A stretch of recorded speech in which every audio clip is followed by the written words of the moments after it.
Good morning all of you. Adarsh classes में आपका स्वागत है। आज जो हमारा टॉपिक रहेगा वो रहेगा कि हम जब ज्योग्राफी पढ़ते हैं तो कुछ उसमें ऐसे शब्द आ जाते हैं जिसको क्लियर करना हमारे लिए बहुत ज़रूरी होता है। जो हमारी वार्षिक परीक्षा हो, चाहे अर्धवार्षिक परीक्षा हो या जो हमारे मासिक टेस्ट हो, उसमें काफ़ी बार पूछे जाते हैं। ये जो टॉपिक है कक्षा 8 से लगाकर शायद हम कक्षा 12 तक पढ़ते हैं, तब हमारे जहन में आते रहते हैं और इनके ऊपर प्रश्न भी काफ़ी बार पूछा जाता है। तो एक एक बिंदु को हम क्लियर करते हुए इस क्लास को आज हम सुचारू रूप से चलाएंगे। मैंने जो आज का बिंदु रखा वो रखा है महत्वपूर्ण तथ्य, और इन्हीं महत्वपूर्ण तथ्यों को हम धीरे धीरे क्लियर करते हुए चलेंगे।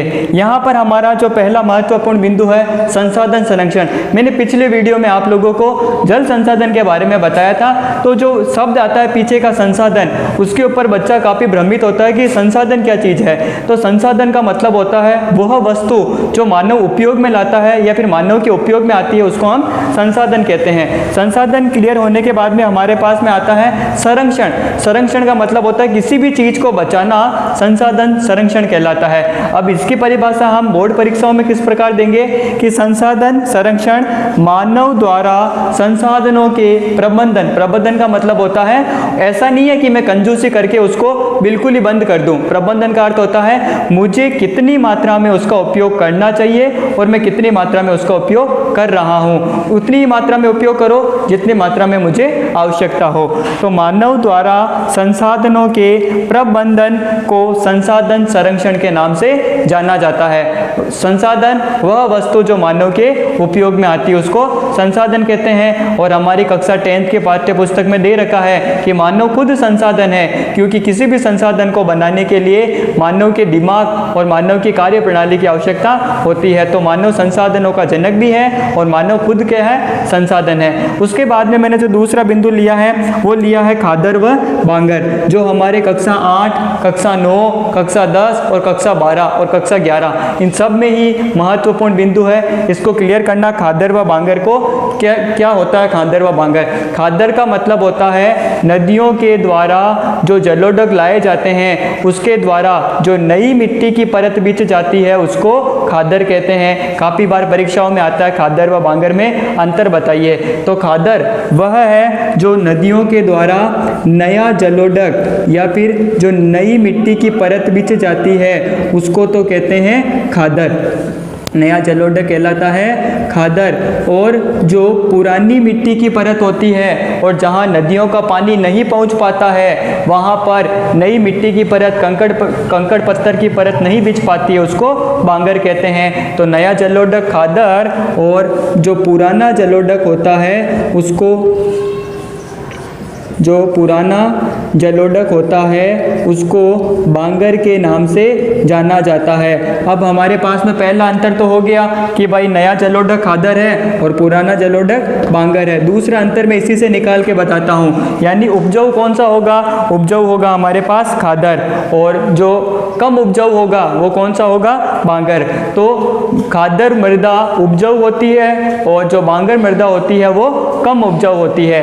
अगला तीसरा अंतर क्या लिखेंगे कि यहाँ पर प्रति वर्ष बाढ़ के पानी के द्वारा नई मिट्टी की परत बिछ जाती है, लेकिन जो बांगर प्रदेश है यहाँ पर बाढ़ का पानी नहीं पहुँच पाता, इसीलिए यहाँ पर पुरातन परत बिछी हुई रहती है। इस प्रकार मैंने आपको बताया खादर और बांगर का मुख्य अंतर। अब हम चलते हैं जैव विविधता।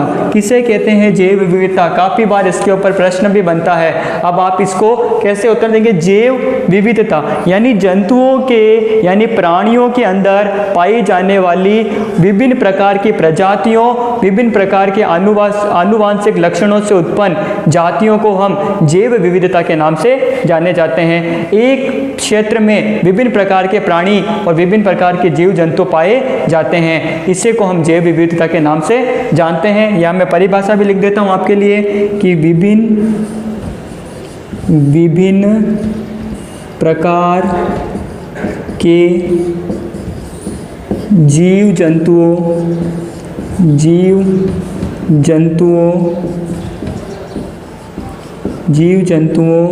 व प्राणियों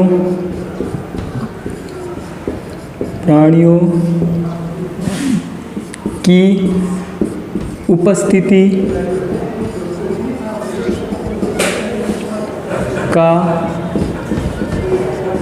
एक क्षेत्र का क्षेत्र विशेष में पाया जाना, ये कहलाता है आपके जैव विविधता।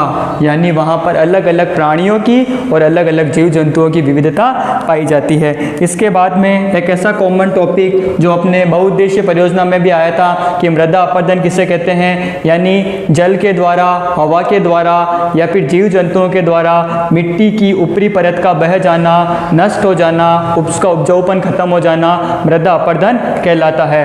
कक्षा 10 के लिए तो बड़ा महत्वपूर्ण प्रश्न है कि मृदा अपरदन किन किन कारणों से होता है। तो मृदा अपरदन मानव के द्वारा भी होता है, मृदा अपरदन पवन के द्वारा भी होता है, और जो मृदा अपरदन है वो जल के द्वारा भी होता है। हम किस प्रकार इसको रोक सकते हैं? तो सबसे पहला उपाय है कि पहाड़ों पर हम सीढ़ीदार खेत बना करके मृदा अपरदन को रोक सकते हैं। जो दूसरा हमारा महत्वपूर्ण रहेगा मृदा अपरदन को रोकने का एक उपाय है कि मरुस्थलीय प्रदेशों में पेड़ों की पंक्तियां लगा दी जाए। वृक्षारोपण करके भी मृदा अपरदन को रोका जा सकता है। तीसरा है समोच्च जुताई करके भी मृदा अपरदन का संरक्षण किया जा सकता है। यानी मिट्टी के कटाव को हम मृदा अपरदन के नाम से जानते हैं। मिट्टी के कटाव को मृदा अपरदन कहते हैं। मिट्टी की ऊपरी परत का नष्ट हो जाना, मिट्टी की उपजाऊपन या फिर ऊपरी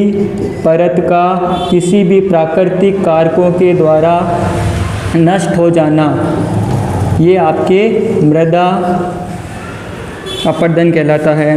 नष्ट हो जाना, इसको हम मृदा अपरदन के नाम से जानते हैं। इसको जो बचाने के उपाय थे मैंने बताए, समोच्च रेखीय जुताई, सीढ़ीदार खेत बना करके और वृक्षों की पंक्तियां लगा करके और अनियंत्रित चराई को रोक करके मृदा अपरदन को रोका जा सकता है। इसके पश्चात हमारा बिंदु है जैव व अजैव संसाधन, जो कक्षा 12th के लिए वेरी इंपॉर्टेंट है और कक्षा 10th के लिए भी है कि हम जैव संसाधन किसे कहते हैं और अजैव संसाधन किसे कहते हैं। यानी वह वस्तु या फिर वह प्राणी जिसके अंदर जीवन पाया जाता है उसको हम जैव संसाधन कहेंगे, और वह प्राणी या फिर वस्तु जिसके अंदर ना तो जीवन पाया जाता है और वह यानी स्थिर होती है, वो किसी प्रकार की गति को नहीं देती, उसको हम कहेंगे अजैव संसाधन। जैव वो ही परिभाषा जो हमने बचपन में पढ़ी थी, सजीव और निर्जीव, काफ़ी कुछ यहाँ पर समानता रखती है अजैव और जैव संसाधन। कौन कौन से उदाहरण पूछे जाते हैं अधिकतर परीक्षाओं के अंदर,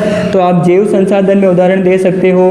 जैव में आपका ताज़ा उदाहरण रहेगा मानव, मानव के बाद में पेड़ पौधे, मानव के बाद में पेड़ पौधे और जीव जंतु, ये सभी इसके उदाहरण हैं जैव संसाधन के।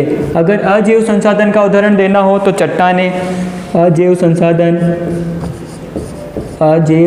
संसाधन हमारे जो खनिज संसाधन है उसके अंदर कोयला भी आता है, कोयला भी हम यहाँ दे सकते हैं। चट्टानें सारे अजैव संसाधन हैं। इसके अलावा आप उदाहरण दे सकते हो कि किसी भी प्रकार के जो पत्थर, खनिज, ये सभी आदि अजैव संसाधन है। इस प्रकार मैंने आपको कुछ महत्वपूर्ण तथ्यों के साथ समझाया। संसाधन संरक्षण, खादर व बांगर, जैव विविधता, मृदा अपरदन, जैव व अजैव संसाधन। इसी प्रकार की कक्षा को हम आगे भी कंटिन्यू रखेंगे जिसमें हम इस प्रकार के महत्वपूर्ण तथ्यों को इजीली समझ सके। इस वीडियो को आप अंत तक जरूर देखना और इसको लाइक अवश्य करना। धन्यवाद।